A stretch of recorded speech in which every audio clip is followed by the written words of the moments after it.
Most people want to be extraordinary. Almost none of them are obsessed enough to become one.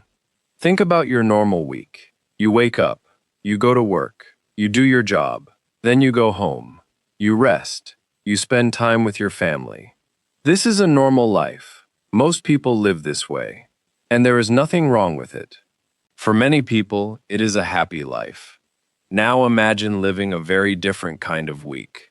No real rest, no easy days, just work, and then more work, and then even more work. This is not a normal life. This is an obsession. One man lived like this for years. His name is Elon Musk. He built two of the biggest companies in the world. One makes electric cars. The other builds rockets that fly to space. Today, people see the result. They see electric cars on the road. They watch rockets rise into the sky. They see the fame, the money, and the headlines. But they do not see what it costs to get there. They do not see the sleepless nights. They do not see the fear, or the years when nothing seemed to work. So what does real obsession actually look like up close? It is less exciting and far harder than most people imagine. Let's find out why. But success was never the most interesting part of his story. It is about a question, and the question is simple. What if talent was only a small part of the story? What if it is only about how obsessed you are willing to become? Musk once explained it in a very simple way. Most people work about 40 hours a week. He worked 100 hours a week, sometimes more. Think about the numbers for a moment. 100 hours is more than double 40 hours. A project that takes most people 1 year could move much faster. He still had the same 24 hours as everyone else. Same 7 days in a week. The difference was how much of himself he was willing to give. Most people spend their extra time resting. He spent his extra time working. Most people protect their weekends. He gave his weekends away, again and again, year after year. But there was one problem. Working harder did not protect him from failure. Talent matters, of course. Nobody says talent means nothing. But talent alone rarely builds a rocket, or a company, or anything truly hard. Obsession is what carries a person through the long, boring, painful middle part, long after the excitement of a new idea has faded away. Long before Tesla, long before SpaceX. There was only a young man who could not stop asking questions. Money was never his first question. He wanted to know what was really true. In college, he studied physics, not to pass a test, not just to get good grades. He studied physics because he wanted to understand how the world really worked. How does it really work? What is actually true, beneath everything people simply believe without ever checking? Most people accept the world the way it is explained to them. A teacher says something is true. A book says something is true. Most people nod and move on with their day, without asking why. Musk did not want to just nod. He wanted to check the truth for himself, piece by piece, like solving a very large puzzle from the very beginning. He wanted to break every big idea down into small, simple facts and build it back up again from there. One piece at a time. This kind of thinking sounds easy when you say it out loud. In real life, it is hard. Because once you truly care about the truth, you cannot lie to yourself anymore. Not even a little. Not even when the truth is uncomfortable. So before he started any company, he asked himself one hard question. Is this idea real? Does it have real worth? Or is it just something I want to be true? Because it feels exciting at the moment. Most people never ask this question at all. They fall in love with an idea in one day. They do not test it. They do not ask if it has true worth, or only imagined worth. Built from hope alone, with no real proof underneath. Musk forced himself to ask every single time, even when the answer meant starting over. This is where his first company began. He was young. He had almost no money in his pocket. He slept on the office couch some nights, instead of going home to a real bed. He showered at a public gym down the street because his own apartment felt too far away. It felt like wasted time, and he believed he could not afford to waste even a minute. He wrote computer code through the night, then kept working the next day with almost no sleep, day after day. Nobody was watching him then. Nobody was paying him more for this. There was no proof, not yet, that any of it would ever work. He could not show anyone a guarantee. He only had the work itself, and the belief that it was worth doing, even without proof. This is the real difference between wanting something and being obsessed with it. Wanting something feels nice. It feels warm and safe and easy to talk about at a dinner table with friends. Obsession is not warm at all. Obsession is a couch instead of a bed. Obsession is a public shower instead of your own bathroom. Obsession is code at 3 in the morning, with no promise that any of it will work, and no one to tell you it will be okay. Most people want the result. They want the finished car, the successful company, or the rocket already flying in the sky. Very few people are willing to become obsessed enough to actually earn it, piece by piece, night after night, with no shortcut anywhere in sight. Think about the word obsession for a moment. It sounds strong. It even sounds a little frightening, but look closer, and it is simple. Obsession just means one thing matters more than comfort. One thing matters more than sleep. One thing matters more than what other people think of you, watching from the outside. Most people spread their attention across many small interests.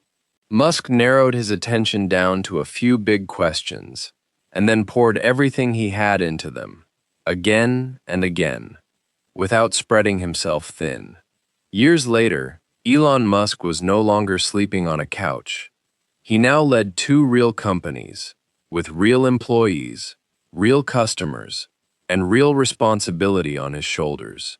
But the danger had only grown bigger. The stakes were higher than ever before. By 2008, both of his companies were standing on the edge.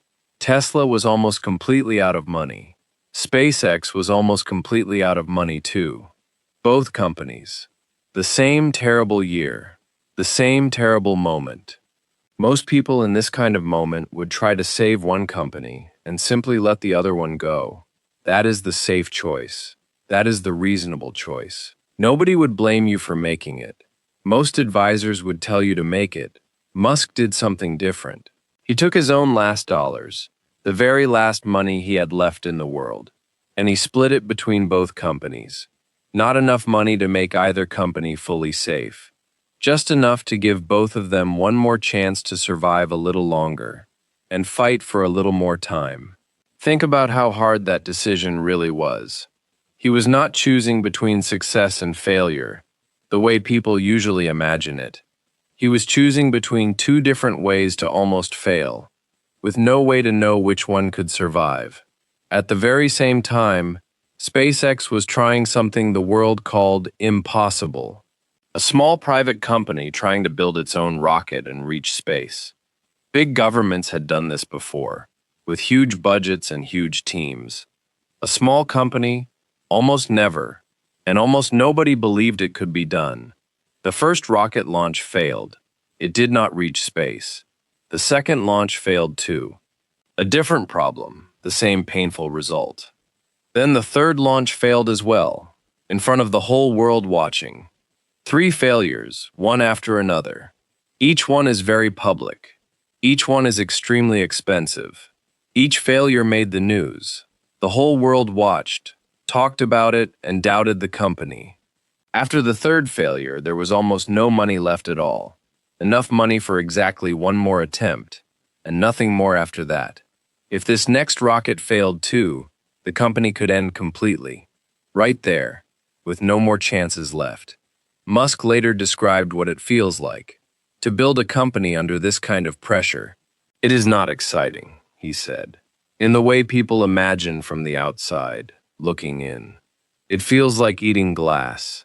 It feels like staring into a deep, dark hole and forcing yourself not to look away, even for 1 second, even when every part of you wants to. That is not a comfortable feeling to sit inside for years.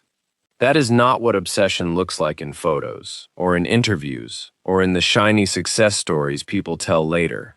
Once everything worked out fine. This is what it actually feels like. Underneath the surface, in the quiet moments nobody films, and nobody sees. Most people, at this exact point, would decide they had already given enough. They had already tried hard enough. They had already endured enough pain, and fear, and sleepless nights for one single lifetime. Nobody would have argued with that choice. Newspapers were already writing the ending. Reporters guessed that both companies would fail before the end of the year. Friends worried about him quietly, not sure what to say. From the outside, it looked finished, or very close to finished. But Musk did not stop. Then came the final chance. Enough money for just one more launch. One decision would change everything. Every good reason said stop. 3 failures in a row. Almost no money left in the bank. The whole world watching closely, and quietly expecting a 4th failure too. Ready to say they knew it all along. His mind said stop. His body, tired from years of no real rest, said stop. Even simple math said stop. Musk tried a 4th time anyway. It was the hardest decision of his life. Not because he knew it would work. Nobody knew. He tried again because giving up felt worse than failing one more time. This is what obsession actually is, underneath all the noise. Not excitement, not a good feeling rising in your chest. Obsession is a decision to continue, exactly at the moment when every good reason tells you to stop, and no one would blame you if you did. The 4th rocket stood alone on the launch pad, small against the huge, quiet sky. The engines fired, loud and bright, shaking the ground beneath it. The rocket lifted off the ground, slowly at first, then faster and faster still, climbing toward the clouds. This time, it did not fail. It flew past the exact point where the first 3 had failed before it. It kept climbing, higher and higher, past the edge of the sky. It reached space. One single decision changed everything that came next. 3 failures behind him. Almost no money left in front of him. Then, one more try. Made anyway, against every reasonable voice telling him not to. Without that 4th launch, there may have been no company left to build any future on at all. Nothing about the danger had truly changed in that moment. The risk was still there, exactly as real as before. The lack of money was still there too. Only one small thing changed, the decision to endure, just one more time, past the point where stopping felt completely fair and completely understandable. That is the whole turning point in the end. Not luck, not magic, just one more try. At the exact moment when quitting would have made complete sense to everyone watching, and to himself too. From the outside, people remember the successful launch. They rarely remember the 3 failures that came before it. Those failures are what made the 4th launch matter. Maybe you are not building rockets.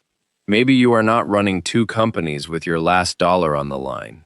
But this story is still about you. You don't need to work 100 hours a week to prove anything. That was never the real lesson. You need to be honest with yourself. Is your goal really worth the cost? Not the cost you imagine. The real cost, paid over years. That is the real lesson underneath this whole story. Not simply work harder. Something clearer than that, and more useful too, for almost any life. Here is the second lesson. Before you spend years chasing an idea, ask if it has real worth. Not worth it because other people are impressed. Real worth. The kind that still matters, even when nobody is watching. Here is the second part of the lesson. Before you chase an idea for years of your life, ask if it has real worth. Not worth impressing other people at a party. Not worth one moment of attention online, gone the next day. Real worth. The kind of worth that still matters, quietly, even when nobody else is watching you at all, even in a quiet room alone. Here is the third part of the lesson. Think about what you contribute, not only about what you can take. Musk often said that some people believe you get rich only by taking from others, like there is one small pie, and everyone fights over the same pieces. He believed something different. Contribute more real value than you take from the world around you. Add something true and useful to other people's lives, instead of only chasing what you personally can extract from them for yourself. So remember these three things together, and try to carry them with you. Look for honest feedback, even when it stings. Test the real worth of your goal before you give years of your life to it. Contribute more value than you take from the world around you. These three things do not need 100 hours a week. They do not need rockets or factories. They need honesty, and they need you to keep going a little longer when something truly matters. Now think about one goal in your own life. Maybe it is a skill. Maybe it is a business. Maybe it is a habit you keep giving up on. Ask yourself the same question Musk asked himself. Is it really worth the cost? If your honest answer is yes, take one more step today. Not long ago, flying through the sky seemed impossible. Talking to someone on the other side of the world in real time seemed impossible too. Today, both feel completely ordinary. That is what progress does. Yesterday's miracle became today's normal life. They became ordinary because someone refused to stop when everyone else thought it was time to give up. That is what real progress actually looks like, underneath the surface story we usually hear. Not magic, not luck, just obsession, used carefully for a very long time, on something that was truly worth the cost, in the end. Somewhere tonight, someone is still awake, working on a dream that feels impossible. Maybe that someone is you. This story does not really end here. It simply becomes the beginning of your next decision. Let's remember this whole story, one more time, in a few short lines. Most people want success. Few are willing to pay the price for it. He questioned everything around him, chasing truth instead of easy comfort. In 2008, he split his very last money between two companies that were both almost gone. 3 rockets failed, one after another. He tried a 4th time anyway. Obsession is not excitement. It is taking one more step when every reason tells you to stop. Extraordinary is a choice, open to anyone willing to pay its true price. Now, let's remember the key words from today. One more time, slowly and clearly. Obsession. A drive so strong, it changes what you are truly willing to give up for it. Truth. What is real, even when admitting it is hard, or uncomfortable, or costly to say out loud. Worth. Whether something truly matters underneath, or only feels like it matters on the surface. Endure. To keep going, especially through the hardest, most painful, most tiring part of the journey. Contribute. To add real value to the world around you, instead of only taking from it. Feedback. Honest words about your work, including the words that sting a little, but are fair and true. Extraordinary. Far beyond normal, yet still reachable, through real, patient, honest obsession. If this story helped you today, subscribe for more true stories told in simple English. Keep listening, keep learning, and I'll see you in the next story. Thank you for listening.